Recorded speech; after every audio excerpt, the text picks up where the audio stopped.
ರಾಜ್ಯ ಕಾಂಗ್ರೆಸ್ನಲ್ಲಿ ನಡೀತಾ ಇರುವಂತಹ ಕುರ್ಚಿ ಕದನ ಸಂಕ್ರಾಂತಿಯ ಬಳಿಕ ಮತ್ತೊಂದು ಹಂತವನ್ನು ತಲುಪುವ ಎಲ್ಲಾ ಲಕ್ಷಣಗಳು ಕೂಡ ಕಾಣಿಸ್ತಾ ಇದೆ. ಇದರ ನಡುವೆ ಸಿಎಂ ಸಿದ್ದರಾಮಯ್ಯನವರು ಡಿಸಿಎಂ ಡಿಕೆ ಶಿವಕುಮಾರ್ ಅವರ ನಡೆ ಮಾತು ಕುತೂಹಲವನ್ನು ಕೆರಳಿಸ್ತಾ ಇದೆ. ರೆಕಾರ್ಡ್ ಬ್ರೇಕ್ ಆಯಿತು, ಇನ್ನೇನಿದ್ರೂ ಕೂಡ ಹಳೆ ಆಟ ಹೊಸ ಸ್ಪರ್ಶ. ಕಾಂಗ್ರೆಸ್ ಹೈಕಮಾಂಡ್ ರಣವಿಲ್ಲಕ್ಕಾಗಿ ಅಷ್ಟೇ ಈಗ ವೇಟಿಂಗ್. ಓಲ್ಡ್ ರಾಮಯ್ಯ ಸೂನ್ ಕೆಲ ಬದಲಾವಣೆಗೆ ನಡೆದಿದೆಯಂತೆ ಸಜ್ಜು. ಮುಂದಿನ ವಾರದ ಬಳಿಕ ಓಲ್ಡ್ ಪ್ಯಾಟ್ರನ್ ರೂಲ್ಗೆ ಸಿದ್ದರಾಮಯ್ಯನವರು ಬ್ಲೂ ಪ್ರಿಂಟ್ ರೆಡಿ ಮಾಡಿಕೊಂಡಿದ್ದಾರೆ. ಆಡಳಿತ ಹಳಿ ತಪ್ಪದೇ ಇರುವಂತಹ ನಿಟ್ಟಿನಲ್ಲಿ ಸಿಎಂ ಸಿದ್ದರಾಮಯ್ಯನವರು ಒಂದು ಸ್ಕೆಚ್ ಅನ್ನು ರೆಡಿ ಮಾಡಿಕೊಂಡಿದ್ದಾರೆ. ಗ್ಯಾರಂಟಿ ಅಬ್ಬರ ಪವರ್ ಶೇರ್ ಗಲಾಟೆಯಿಂದಲೇ ಹೆಚ್ಚು ಸದ್ದು ಮಾಡುವುದಕ್ಕೆ ಸಿದ್ಧತೆಯಾಗಿದೆ. ಮೊದಲ ಅವಧಿಯ ಸಿಎಂ ಸಿದ್ದರಾಮಯ್ಯ ಈಗಿಲ್ಲ ಅನ್ನೋ ಮಾತು ಪದೇ ಪದೇ ಎಲ್ಲಾ ವರ್ಗದಿಂದ ಕೇಳಿ ಬರ್ತಾ ಇತ್ತು. ಆಡಳಿತದ ಮೇಲೆ ಮೊದಲಿನಷ್ಟು ಹೆಚ್ಚು ಹಿಡಿತ ಅವರಿಗಿಲ್ಲ, ಕಾರಣ ಮಲ್ಟಿಪಲ್ ಪವರ್ ಸೆಂಟರ್ಗಳು ಇದಾವೆ ಅನ್ನುವಂತಹ ಆರೋಪ.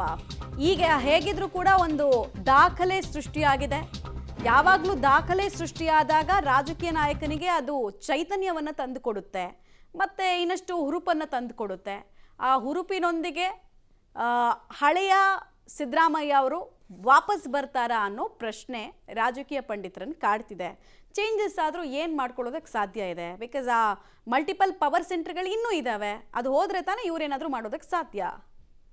ಡೀಟೇಲ್ಸ್ ಕೊಡ್ತಾರೆ ಮಸೂದ್ ನೇರ ಸಂಪರ್ಕದಲ್ಲಿ. ಮಸೂದ್, ಈಗ ದಾಖಲೆಗಳು ಸೃಷ್ಟಿಯಾದಾಗ ಸಾಮಾನ್ಯವಾಗಿ ಒಂದು ಚಾರ್ಮ್ ಇರುತ್ತೆ, ಒಂದು ಹೊಸ ಹುಮ್ಮಸ್ ಇರುತ್ತೆ. ಈಗ ನ್ಯೂ ಇಯರ್ ಬಂದಾಗ ಒಂದು ರೆಸಲ್ಯೂಷನ್ ಅಂತೆಲ್ಲ ತಗೊಳ್ತೀವಲ್ಲ ಹಾಗೆ.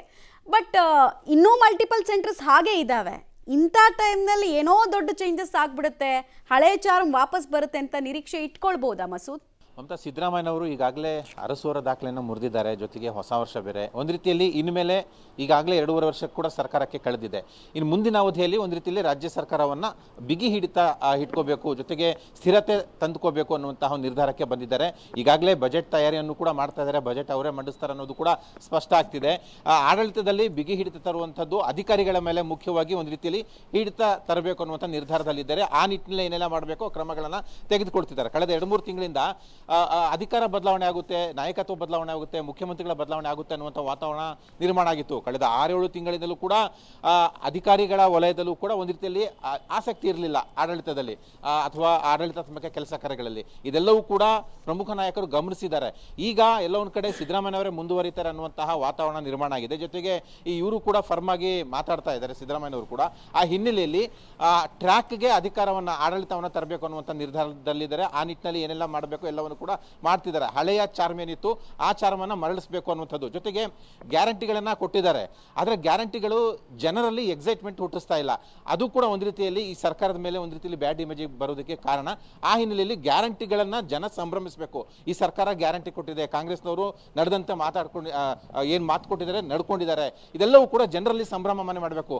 ಆ ನಿಟ್ಟಿನಲ್ಲಿ ಗ್ಯಾರಂಟಿ ಸಮಾವೇಶಗಳನ್ನು ಕೂಡ ಮಾಡಬೇಕನ್ನುವಂತಹ ಚರ್ಚೆ ನಡೀತಾ ಇದೆ. ಒಟ್ಟಾರೆಯಾಗಿ ಆಡಳಿತಕ್ಕೆ ಒಂದು ಮೆರುಗು ಕೊಡಬೇಕು, ಆಡಳಿತಕ್ಕೆ ಒಂದು ಬಿಗಿ ಕೊಡಬೇಕು, ಒಂದು ವೇಗ ಕೊಡಬೇಕು ಅನ್ನುವಂಥ ನಿರ್ಧಾರದಲ್ಲಿದ್ದಾರೆ. ಆ ನಿಟ್ಟಿನಲ್ಲಿ ಏನೆಲ್ಲ ಮಾಡಬೇಕು ಎಲ್ಲವನ್ನೂ ಮಾಡ್ತಿದ್ದಾರೆ. ಅಧಿಕಾರಿಗಳ ಸಭೆಯನ್ನು ಕೂಡ ಕರೀತಾ ಇದ್ದಾರೆ. ಸದ್ಯದಲ್ಲೇ ಸಚಿವರ ಸಭೆಗಳನ್ನು ಕೂಡ ಕರೀತಾರೆ, ಶಾಸಕರ ಸಭೆಗಳನ್ನು ಕೂಡ ಕರೆದು ಒಂದು ರೀತಿಯಲ್ಲಿ ವೇಗವನ್ನ ಆಡಳಿತಕ್ಕೆ ಕೊಡಬೇಕು ಅನ್ನುವಂಥ ನಿರ್ಧಾರದಲ್ಲಿದ್ದಾರೆ. ಮಮತಾ, ಧನ್ಯವಾದ ಮಸೂದ್ ತಮ್ಮ ಮಾಹಿತಿಗಾಗಿ.